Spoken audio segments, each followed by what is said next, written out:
नमस्कार दोस्तों, फिलहाल अब मैं मौजूद हूँ पुरवाला के सरकारी हॉस्पिटल रोड पर। सरकारी हॉस्पिटल रोड पर आप देख लीजिए, इस हॉस्पिटल को भी देख लीजिए। इस हॉस्पिटल के संचालक जो हैं उसके ऊपर गंभीर आरोप लगे थे। आरोपों में साफ तौर पे कहा गया था उनके परिजनों ने कि नवदीप जब इलाज करवाने आया था ठीक था, लेकिन इलाज के दौरान जो है इस अस्पताल में मौत हुई है। आप इस अस्पताल को देख लीजिए, फिलहाल जो है पूरी तरह से सन्नाटा पसरा हुआ है, जैसे इस हॉस्पिटल में कोई नहीं रहता। ये हॉस्पिटल जो है पूरी तरह से बंद है। और आज आपको ये बात भी बता दूं आखिर क्यों है। उधर से उन ग्रामीणों को देख लीजिए जो कैंडल मार्च निकालते हुए इस हॉस्पिटल के बाहर तक आ रहे हैं, और जो हॉस्पिटल की लाइटें वगैरह सब कुछ बंद है। हॉस्पिटल जो है फिलहाल जो है बाहर भारी पुलिस तैनात है। आप देख लीजिए जो पुलिस जो है यहाँ पर तैनात है, और हॉस्पिटल के अंदर फिलहाल जो है कोई भी नहीं है, लाइटें वगैरह सब बंद है। ये देख लीजिए जो कैंडल मार्च निकालते हुए जो ग्रामीण है यहाँ पर पहुंचे हैं, भारी भीड़ जो है ग्रामीणों की यहाँ पर पहुंची है। नवदीप को न्याय दो, नवदीप को न्याय दो। इन्होंने ये बड़े बड़े बैनर और पोस्टर जो हैं यहाँ पर लगाए हुए हैं। इस हॉस्पिटल के बाहर जो है ये हॉस्पिटल के जो हैं बाहर पहुंच चुके हैं। ये देख लीजिए जो ग्रामीणों के मुख से सिर्फ एक ही आवाज निकल रही है कि नवदीप को न्याय दो। हॉस्पिटल के जो चारों डॉक्टर हैं उन्हें गिरफ्तार करो, उन्हें गिरफ्तार करो। इसी मांगों को लेकर ये आए हैं। हमारे साथ जो हैं गांव के सरपंच, इनसे बातचीत करेंगे। हाँ जी सरपंच साहब, आज आप यहाँ आए, इसके बारे में बताइए। सबसे पहले तो आपके चैनल से सबको नमस्कार। एक एक तारीख को नवदीप का यहाँ इस इलाज के दौरान उसकी डेथ हो गई थी, तो उसकी न्याय की मांग के लिए हम पूरा गांव और आसपास के लोग इकट्ठे हुए हैं।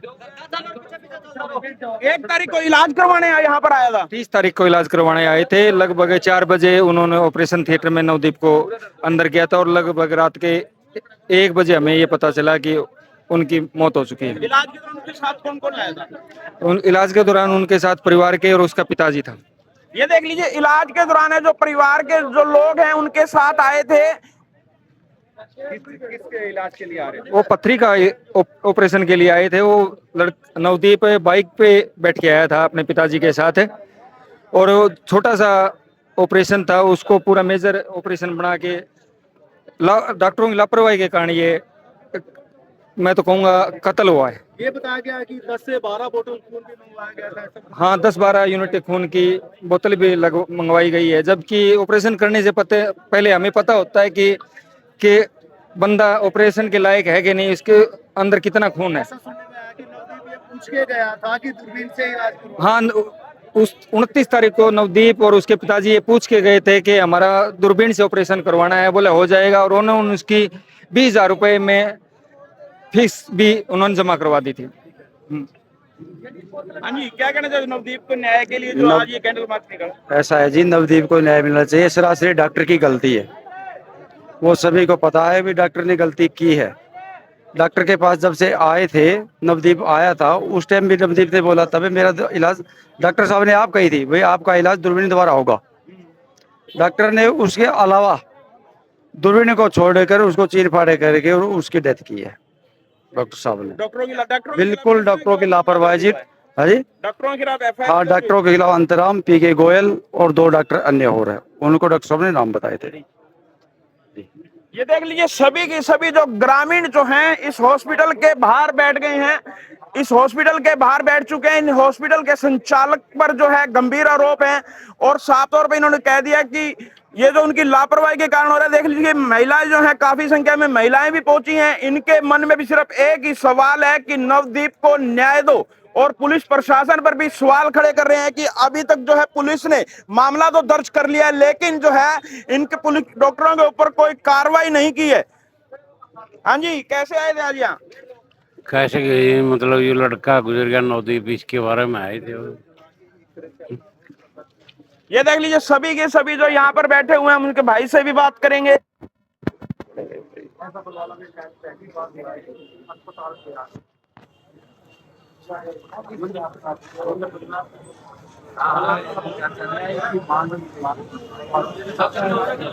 आ जाओ भाई साहब, यहाँ प्रेस को यहीं आ जाओ, सामने हॉस्पिटल भी दिखेगा।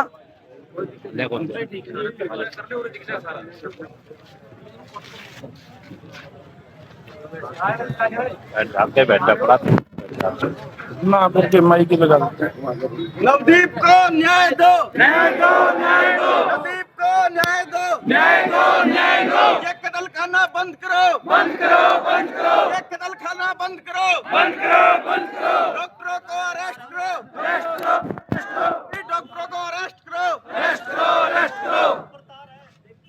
क्या मामला है बताइए सर। ये 1 तारीख का मामला है। नवदीप यहाँ पथरी का ऑपरेशन करवाने के लिए आया था। 2 दिन पहले वो आए थे, उनको फीस बता दी गई थी 20,000 रुपये लगेंगे और आपका ऑपरेशन होगा द्रविणी के द्वारा। उसके बाद 1 तारीख को नवदीप अपने पिताजी के साथ यहाँ आता है, तो वो यहाँ 11 बजे एडमिट हो जाता है। उसके बाद उसकी कार्रवाई चलती है, कोई उसके टेस्ट लेते हैं लैब वाले, सारे उसके सारे टेस्ट होने के बाद 26-27 साल का युवा लड़का था। टेस्टों में ऐसी कोई बातें नहीं आई, तो 4 बजे उसका ऑपरेशन शुरू कर देते हैं। उसके बाद बोला था इन्होंने कि 2 घंटे में आपको फारिग कर देंगे। 4 से लेके 6 बजे तक नवदीप से हमें कोई संपर्क नहीं करने देते। यहाँ पे नवदीप के पापा जी और उनके एक चाचा जी, 2 उनके साथ में थे। उनको 7:30 या 8 बजे बोलते हैं कि 2 यूनिट खून लेके आओ। हालांकि उनको इन बातों का, मेडिकल लाइन का किसी को नहीं पता होता क्या हो रहा है क्या नहीं। जब उनको बोला कि खून लेके आओ तो उन्होंने सोचा कोई जरूरत होगी, तो उन्होंने 2 यूनिट खून लेके उनको लाके दे दिया।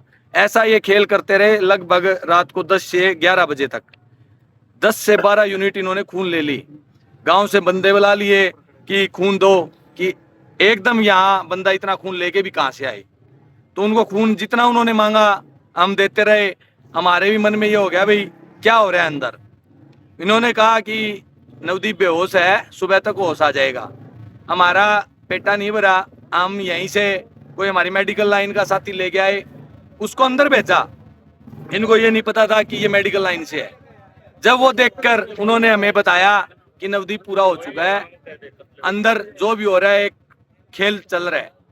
उसके बाद धीरे धीरे गांव में फोन किया, उनको बुलाया गया गांव से कि हमारे साथ ऐसा हो गया। डॉक्टर अंतराम को पता चल गया था इस बात का उसी टाइम कि तुम्हारे हाथों से जो हुआ है। उसके बाद इन्होंने इतना बाउंडर रचा है 8 से 10 घंटे तक उस लाश के साथ। भाई इन्होंने किडनी निकालने की कोशिश की है या जो भी किया है, भाई इनको तो सीम के दे देंगे। गांव से अनपढ़ हैं, इनको कुछ बातों का पता नहीं, ले जाके ये दाग दे देंगे। उसके बाद जब इनको ये लगा कि इस बात पे कुछ गौर हो रही है, भाई इनके मेडिकल लाइन के साथी आ चुके हैं, तब इन्होंने पुलिस का सहारा लिया है। उसके बाद हमने फिर भी पुलिस प्रशासन से ये रिक्वेस्ट करी कि जहां ये ऑपरेशन कर रहे थे वहां की वीडियो रिकॉर्डिंग, भाई प्रशासन अगर हम लेते तो ये कह देते यहाँ पे उपद्रव मचाया है, गुंडे आगे, फलान आगे।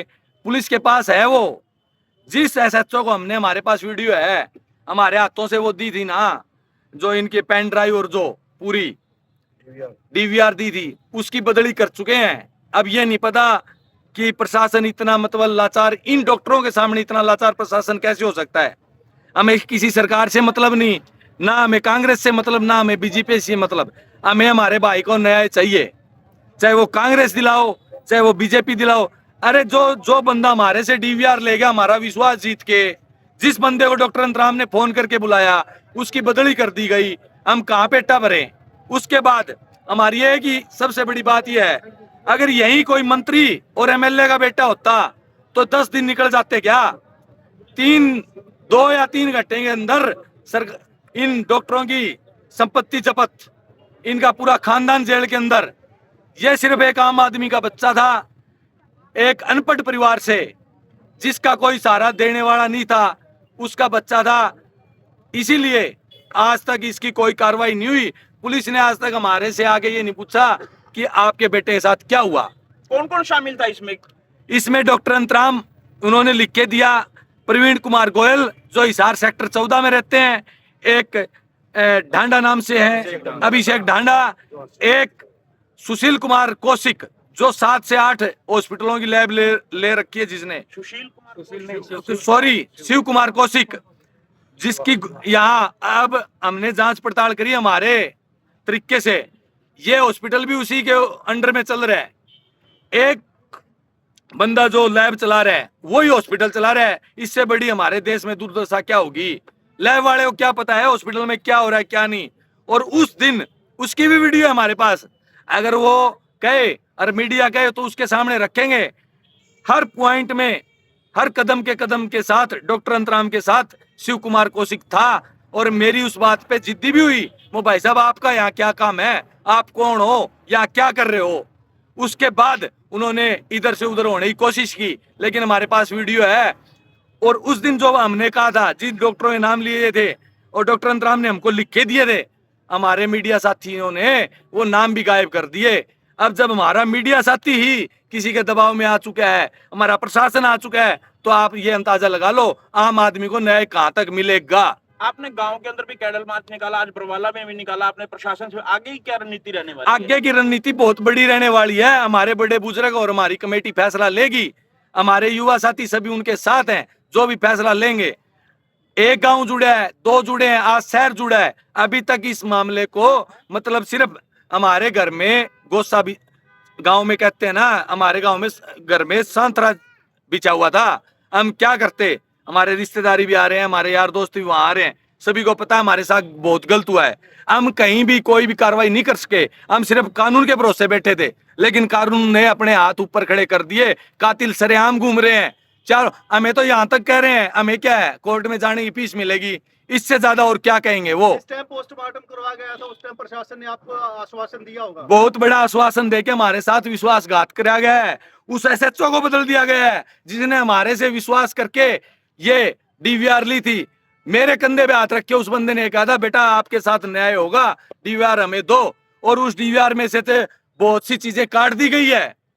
1 घंटे के जिदाई के बाद डॉक्टर अंतराम ने वो डीवीआर दी थी, उसकी भी वीडियो है। एक बंदा कत्ल करके पुलिस के सामने आंकड़ दिखा रहा है कि आप लिखित में दो तब मैं डीवीआर दूंगा। और पुलिस भी इतनी मजबूर है उसके सामने कि पुलिस ने भाई उसको एक पन्ना लिख के दिया है, उसके बाद उसने डीवीआर वाला गेट खोला है, उसकी वीडियो रिकॉर्डिंग है, लिखित है, हमारे पास सारे सबूत हैं। पहले वाले थाना प्रभारी तो बदल गए, अब जो नए थाना प्रभारी हैं आप उनसे मुलाकात करी? नहीं, अभी तक उनसे मुलाकात नहीं हुई है। हमारा गांव राम सॉरी मैं बताता हूँ, ये भाई बताएंगे उस बात के बारे में। आगे हमने उनको ये प्रूफ भी दिए थे कि ये डॉक्टर अनंतराम बरवाड़ा का जो ड्राइवर है डीवीआर डिलीट कर रहा है। एसएचओ साहब को पूरा का पूरा प्रकरण का हमने जानकारी भी दी कि ऐसे ऐसे कार्रवाई हुई है आगे। दीदी अब मौजूदा है जो मौजूदा एसएचओ को जो लड़के के चाचा जी है उन्होंने उनको दी थी। गांव के सरपंच भी मौजूद थे वहाँ पे, एसपी साहब के पास भी गए हैं हम और सीएमओ साहब के पास भी गए हैं। हम आश्वासन के ऊपर हमने प्रशासन के आश्वासन के ऊपर हमने जिस लड़के को अंतिम संस्कार किया था उसके अब जो हमारे गांव की कमेटी बनी है उनका ये जो कुछ आगे की जो रणनीतियां हैं वो मैं आपको बता दूं। नवदीप को न्याय मिलना चाहिए और डॉक्टरों के खिलाफ जो सख्त सख्त कार्रवाई है। 304 का एक का मुकदमा हुआ है जी, इनको संगीन धाराओं में मुकदमा लेके इनको अरेस्ट करो जल्दी से जल्दी। डॉक्टर अंतराम बरवाड़ा के जो ड्राइवर है उससे पूछताछ की जाए। और परिवार को देखो जी, छोटा बच्चा है, अभी हम जाते हैं वो पापा पापा बोलते हैं, अब हमारी आंखों में आंसू आ जाते हैं कि हाँ ये लड़के के साथ गलत हुआ है उन बच्चों के साथ। तो उनके जीवन यापन के लिए सरकारी नौकरी और मुआवजा दिया जाए। और हमारा आगे जो भारत सरकार से ये निवेदन रहेगा, पूरी कमेटी का, सरपंच एसोसिएशन हमारे साथ मिलके आ रहे हैं कि हॉस्पिटल को बंद किया जाए। और ये अलग अलग जो खंड है, ब्लॉक है, उनके सभी सरपंचों के पास जो ये हमारे पास हैं कि इस हॉस्पिटल को बंद किया जाए। आगे की जो रणनीति है वो भी मीडिया साथियों को बताएंगे। भारत सरकार को ये सुझाव देंगे, एक हमारी समिति जाएगी उनके पास में कि जो आने वाला विधानसभा और लोकसभा सत्र है उसके अंदर ऐसा प्रस्ताव किया जाए कि 60 साल के बाद में जो डॉक्टर है उनका मेडिकल फिटनेस टेस्ट हो। और जो ऑपरेशन थिएटर है वहाँ पे सीसीटीवी कैमरा होने मौजूद ही चाहिए। अभी भी है पर उनको सख्ती से कानून पालन नहीं कर रहा है कि यहाँ पे नहीं थे। अब हर चीज का लाइसेंस होता है जी, आप लाइसेंस बनवाने जाते हैं, ड्राइवरी लाइसेंस होता है, गन का लाइसेंस बनवाते तो भी मेडिकल फिटनेस मांगी जाती है। 60 साल के बाद में अब डॉक्टर अनंतराम बरवाड़ा ने एक बयान आया है उनका कि 50 साल का अनुभव है। वो 50 साल का अनुभव उनका हो गया, 25 साल की उम्र में वो डॉक्टर भी बना होगा। तो 75 साल का बंदा ऑपरेशन कर रहा है वहाँ, उनके हाथ कांप रहे होंगे। हमारी एक मुख्य मांग ये भी है कि उस डॉक्टर को जो जिन्होंने ऑपरेशन किया है 4 दिन ऑब्जर्वेशन में रख के उनसे एक डेमो टेस्ट करवाया जाए, ऑपरेशन करवाया जाए, ताकि उनकी जो मेडिकल फिजिकल हालत है वो ऑब्जर्वेशन में आए। दूसरा, इसके अंदर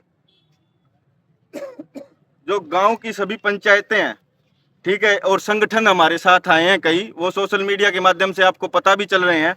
अगर 48 घंटे के अंदर अंदर उनको अरेस्ट नहीं किया गया, आगे पीएम की रैली में हम आक्रोश करने का काम करेंगे। हमारे जिले में पीएम की रैली है, उसको करने का। और जो भी साथी हैं, गांव की पंचायतें, संगठनें, उनसे निवेदन करती है कि इस हॉस्पिटल के अंदर कोई भी बंदा ऑपरेशन करवाने ना आए, इलाज करवाने ना आए। और इनमें जितने भी मरीज हैं उनसे निवेदन है कि 72 घंटों के अंदर अंदर इनको खाली कर दिया जाए। जी, फिलहाल आपने अभी हॉस्पिटल देखा तो यहाँ तो अब कोई भी नजर नहीं आ रहा। ये तो प्रशासन ने अभी आके बंद करवाए हैं जी गेट, ताकि टकराव ना हो जाए। बाकी प्रोसेस चल रही है। डॉक्टर अनंतराम बरवाड़ा ओपीडी भी देख रहे हैं, हमारे पास वीडियो के साक्ष्य हैं। अब बकायदा इनकी डिग्री नहीं है, ये नहीं चेक कर सकते। कॉर्नर में इनकी ओपीडी भी बनी हुई है, अभी भी इनके स्टाफ ने भी वेरीफाई किया है। सबसे पहले भाई साहब एक ही बात है कि इस बात की जांच की जाए कि ये हॉस्पिटल किसके लाइसेंस पे चल रहा है, कौन इसको संभाल रहा है, कौन इसका मालिक है, कौन। यहाँ तो सरेआम कत्ल हो रहे हैं और सबको पता है भाई यहाँ कत्ल हो रहे हैं, और इसका हफ्ता जाता है। डॉक्टर अंतराम बोलता है तुम क्या करा लो, हमारे कहने से एक 112 नहीं आई, और इस बंदे कहने से 4 बोलेरो आ गई यहाँ कानून की। और इसने हमें पुलिस की धमकी दी उस दिन रात को, पूरी मतलब रात हमारे साथ। एक साइड तो हमारे भाई की लाश, दूसरी तरफ कानून का डर। हम जो कह रहे हैं वो तो करी। कानून जब इस बंदे को लिखित में दे के इससे डीवीआर ले रहा है, इससे ज्यादा शर्म की बात क्या होगी। कातिल सामने बैठा स्माइल कर रहा है, हंस रहा है, उसको फर्क ही नहीं पड़ रहा भाई तूने क्या कर दिया। वो कानून पुलिस वालों से जवाब मांग रहा है, अगर तुम्हें डीवीआर चाहिए तो ये लिख के दो, फलान दो। और हमारी पुलिस उसके सामने मजबूर है और वो लिख के दे रही है, उसका हम प्रूफ देंगे आपको। बताओ इससे ज्यादा और क्या करेंगे। पुलिस प्रशासन बिक चुका है जी। 1 तारीख को इन्होंने मर्डर कर दिया, उसी दिन पोस्टमार्टम हो गया, उसकी रिपोर्ट 2 तारीख को आ गई थी। 8 तारीख को इन्होंने हॉस्पिटल के अंदर, वो भी हम गए खुद, जब वहां पर उन्होंने रिपोर्ट जमा कराई सीएमओ के पास गए, कलर के पास गए, कलर ने इनके पास फोन किया आईओ के पास, जब वो वहां पर पहुंचा जी। अब ये बताओ 8 दिन लेट तो पुलिस चल रही है, किस वजह से चल रही है जी। बिक चुकी है, इसी वजह से चल रही है। हमारे साथ पूरा धोखा हो रहा है। नवदीप के घर पे कौन कौन है? ये नवदीप के चाचा जी हैं। उनके परिवार में कौन है? नवदीप को मेरा बड़ा भाई है। नवदीप के परिवार में नवदीप के परिवार में नवदीप के 2 बच्चे हो गए, एक मिसेज हो गई। ब्रदर उसका कोई नहीं जी, एक ही लड़का था जी, एक सिस्टर है, 2 छोटे छोटे बच्चे हैं जी। ऑपरेशन हुआ था जब आप आए थे साथ में नहीं जी, मेरे को तो रात को करीबन 3 बजे बताया गया जी। पिताजी साथ में? हाँ, उनके पिताजी थे जी साथ में। पिताजी थे जी साथ में, मेरा बड़ा भाई। एक पथरी के ऑपरेशन से जी आज तक किसी ने सुना है? यहाँ पर हजारों आदमी होंगे जी, आज तक सुना है क्या किसी ने भाई किसी की डेथ होगी? काम क्या करता था? प्राइवेट अकाउंटेंट का काम, प्राइवेट काम करता था जी, यहीं पे बरवाड़ा ही। अभी जी उनके परिवार का जो भरण पोषण का जो एक मुद्दा रहेगा, जो इलाज के दौरान उनके साथ आते वो है मौके पे पिताजी उसके? नहीं वो घर भी तो संभालना पड़ेगा। तबीयत खराब है जी, उनकी मिसेज की भी तबीयत खराब है, तो घर के हालात भी जो हम यहाँ पे नहीं लेके आ सकते थे उनको। बाकी जो आप मीडिया जो जैसे हमारी 13वीं हो जाती है, मीडिया के सामने हम उन चीजों को भी प्रस्तुत करेंगे, सारी चीजें बयां करेंगे। इस टाइम हमारे जो हालात है भाई, हमारे और नुकसान ना हो जाए इस चीज में। मेडिकल में जो खामियां रही है वो परमजीत भाई बताएंगे इसके अंदर। मेरा सभी मीडिया बंधुओं से और जितने भी सोशल मीडिया चलाने वाले जो साथी यहाँ पर पहुंचे हैं, उनसे मेरी हाथ जोड़ के विनती है कि भाई नवदीप को न्याय दिलाने के लिए इस वीडियो को, जो भी आप वीडियो बना रहे हो, सोशल मीडिया के ऊपर इस आवाज को उठाओ, ताकि इस परिवार को, इन छोटे छोटे बच्चों के पिता को न्याय मिल सके। इसी आशा के साथ हम आप सब से रिक्वेस्ट करते हैं कि इस नवदीप को न्याय दिलाने के लिए आप सब अपनी जो कड़ी में आप जुड़े हुए हो, पांचवा स्तंभ जो मीडिया को कहा जाता है, आप उस स्तंभ को बरकरार रखें, उस स्तंभ की तरह खड़े रहें और इस परिवार को न्याय दिलाएं। इसी आशा के साथ हम आप सभी जो मीडिया बंधुओं का धन्यवाद करते हैं कि आप इसकी कवरेज कर रहे हो और इस परिवार को न्याय दिलाने के लिए आप अहम भूमिका निभाएं। और 72 घंटे का हम टाइम देते हैं जी। उसके बाद में हम पक्का धरना जो हमारी समिति बनी है उनसे पूछ के हम आपको आगे इसकी जानकारी देते रहेंगे। धन्यवाद।